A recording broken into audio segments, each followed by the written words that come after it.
আলোর আমন্ত্রণ ইউটিউব চ্যানেলে বন্ধুদের স্বাগত। বন্ধুরা, তোমরা যারা যুবশ্রী প্রকল্পের মধ্য দিয়ে প্রতি মাসে মাসে ১,৫০০ টাকা করে সরকারি অনুদান পাও এবং দীর্ঘদিন ধরে অপেক্ষা করে বসে আছো কখন তোমরা অনলাইনের মাধ্যমে আনেক্সা 3 ফর্মটি সাবমিট করবে, তোমাদের জানাচ্ছি পশ্চিমবঙ্গ শ্রম দপ্তর বিভাগ থেকে অনলাইনের মাধ্যমে আনেক্সা 3 সাবমিট করার বিজ্ঞপ্তি কিন্তু অফিসিয়ালি প্রকাশ করেছে। এখানে শ্রম দপ্তর থেকে যেটি জানিয়েছে, যে সকল কর্মপ্রার্থী যুবশ্রী প্রকল্পের মাধ্যমে ভাতা পাচ্ছেন তাদের আগামী ৮-১০-২০২৫ থেকে ২-১১-২০২৫ তারিখের মধ্যে অবশ্যই অ্যানেক্সা 3 ফর্মটি অনলাইনের মাধ্যমে সাবমিট করতে। বন্ধুরা, নিচে আমি ডেসক্রিপশনে অনলাইনের মাধ্যমে সাবমিট করার লিঙ্ক এবং অফিসিয়ালি যে বিজ্ঞপ্তির যে লিঙ্ক সেটি কিন্তু দিয়ে রাখবো। তার সাথে সাথে আজকের ভিডিওতে আমি তোমাদের কিভাবে তোমরা অনলাইনের মাধ্যমে অ্যানেক্সা 3 ফর্মটি সাবমিট করবে স্টেপ বাই স্টেপ আমি বিষয়টি তোমাদের সামনে তুলে ধরবো। বন্ধুদের বলবো, অনলাইনের মাধ্যমে অ্যানেক্সা 3 ফর্মটি সাবমিট করার ক্ষেত্রে তোমরা যদি কোনো কারণে ভুল অপশানে ক্লিক করে দাও তাহলে পুরোপুরিভাবেই কিন্তু তোমাদের প্রতি মাসে যে ১,৫০০ টাকা সরকারি ভাতা পাচ্ছ এটি কিন্তু বন্ধ হয়ে যাবে। তাই বন্ধুদের বলবো ভিডিওটি স্কিপ না করে একদম প্রথম থেকে শেষ পর্যন্ত দেখবার জন্য। আর বন্ধু, ভিডিওটি দেখার পর যদি তোমাদের কোনো কোয়ারিজ থেকে থাকে অবশ্যই তোমরা আমাকে কমেন্ট বক্সে প্রশ্ন করে জানাতে পারো। এবার আমরা দেখে নিই কিভাবে আমরা অনলাইনের মাধ্যমে অ্যানেক্সা 3 ফর্মটি সাবমিট করব। বন্ধুরা, এমপ্লয়মেন্ট ব্যাংকের যে অ্যানেক্সা 3 অনলাইনের মাধ্যমে সাবমিট করার ক্ষেত্রে প্রথমেই তোমরা গুগলে গিয়ে টাইপ করবে employmentbank.wb.gov.in। টাইপ করার পর দেখবে এমপ্লয়মেন্ট ব্যাংকের যে অফিসিয়াল ওয়েবসাইটটা ওপেন হচ্ছে, এখানে সাবমিট অ্যানেক্সা 3 অপশানে তোমরা ক্লিক করবে। ক্লিক করার পর দেখো এখানে ইউজার আইডি বা এনরোলমেন্ট নাম্বার, সেই সঙ্গে পাসওয়ার্ড এবং এরপর কিন্তু ওটিপি এবং তারপর যে ক্যাপচাটি আছে এটি কিন্তু বসিয়ে তোমাকে সাবমিট করতে হবে। এক্ষেত্রে তোমরা যদি তোমাদের পাসওয়ার্ডটি ভুলে গিয়ে থাকো সেক্ষেত্রে তোমরা পাসওয়ার্ডটি কিভাবে বার করবে সেটিও কিন্তু আমি তোমাদের দেখিয়ে দিচ্ছি। বন্ধুরা, নিচে ডেসক্রিপশানে আমি লিঙ্ক দিয়ে দেবো যেখান থেকে তোমরা চাইলে সরাসরি অ্যানেক্সা 3 ফর্মটি ফিল আপ করে নিতে পারবে। এবার আমরা দেখে নিই কীভাবে আমাদের পাসওয়ার্ডটি যদি হারিয়ে গিয়ে থাকে আবার পুনরায় পাসওয়ার্ডটি বার করব। প্রথমেই তোমাদের জানাই, অ্যানেক্সা 3 ফর্ম ফিল আপের ক্ষেত্রে পাসওয়ার্ড করে পাসওয়ার্ড বার করার ক্ষেত্রে অবশ্যই কিন্তু তোমাদের বৈধ মোবাইল নাম্বারটি রেজিস্টার্ড থাকতে হবে। বন্ধুরা, পাসওয়ার্ডটি যদি আপনি হারিয়ে ফেলেন সেক্ষেত্রে পাসওয়ার্ড বার করার ক্ষেত্রে গুগলে গিয়ে টাইপ করবেন employmentbank.wb.gov.in।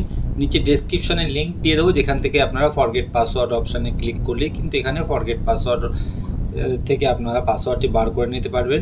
এক্ষেত্রে কিন্তু আপনারা ফরগেট পাসওয়ার্ড এই অপশানে ক্লিক করবেন। আপনাদের যে ইউজার আইডি আছে এটি বসিয়ে তার সঙ্গে যে ক্যাপচাটি আছে ক্যাপচাটি বসিয়ে সাবমিট অপশানে যখন ক্লিক করছে, সাবমিট অপশানে ক্লিক করলে এক্ষেত্রে কিন্তু আপনাদের এনরোলমেন্ট নাম্বার, নাম, মোবাইল নাম্বার এগুলো কিন্তু সব এক এক করে চলে আসবে। এরপর প্রসেস এই অপশানে ক্লিক করবেন। প্রসেস অপশানে ক্লিক করলে দেখবেন বৈধ যে ইমেল মোবাইল নাম্বারটি আছে এক্ষেত্রে আপনার একটি ওটিপি যাবে এবং ক্যাপচাটি বসিয়ে যখন প্রসেস অপশানে ক্লিক করা হচ্ছে এক্ষেত্রে কিন্তু বৈধ মোবাইলে আপনার পাসওয়ার্ডটি চলে আসবে। অ্যানেক্সা 3 ফর্মটি সাবমিট করার ক্ষেত্রে প্রথমে গুগলে গিয়ে টাইপ করবে employmentbank.wb.gov.in। টাইপ করার পর এখানে কিন্তু সাবমিট অ্যানেক্সা 3 যে হলুদ যে বাটন করা রয়েছে এখানে তোমরা যখন ক্লিক করছো এক্ষেত্রে কিন্তু তোমাদের user ID, password, enter OTP, security code এরকমভাবে একটি পেজ ওপেন হবে। এক্ষেত্রে তোমরা তোমাদের যে ইউজার আইডিটি এখানে বা এনরোলমেন্ট নাম্বারটি বসানোর সঙ্গে সঙ্গে তোমাদের এক্ষেত্রে দেখানো যাচ্ছে যে তোমরা যখন তোমাদের ইউজার আইডিটি বসাবে, ইউজার আইডিটি বসালে তোমাদের বৈধ মোবাইল নাম্বার এখানে শো করবে। এরপর তোমরা যে পাসওয়ার্ড ফরগেট করে বার করেছো সেই পাসওয়ার্ডটি বসাবে। তোমাদের মোবাইলে যে ওটিপিটি এসছে ওটিপিটি বসিয়ে সিকিউরিটি কোডটি বসানোর পর সাবমিট অপশানে ক্লিক করবে। এতে কিন্তু তোমাদের স্কিল ডেভেলপমেন্ট অ্যান্ড ট্রেনিং এবং সেলফ এমপ্লয়মেন্ট এই দুটো অপশান আসবে। এক্ষেত্রে আমি বলবো তোমরা স্কিল ডেভেলপমেন্ট অ্যান্ড ট্রেনিং এই অপশানে ক্লিক করবে। ক্লিক করার পর সাবমিট অ্যান্ড চয়েস এই অপশানে যখন ক্লিক করছো এক্ষেত্রে কিন্তু তোমাদের আরেকটি পেজ ওপেন হবে।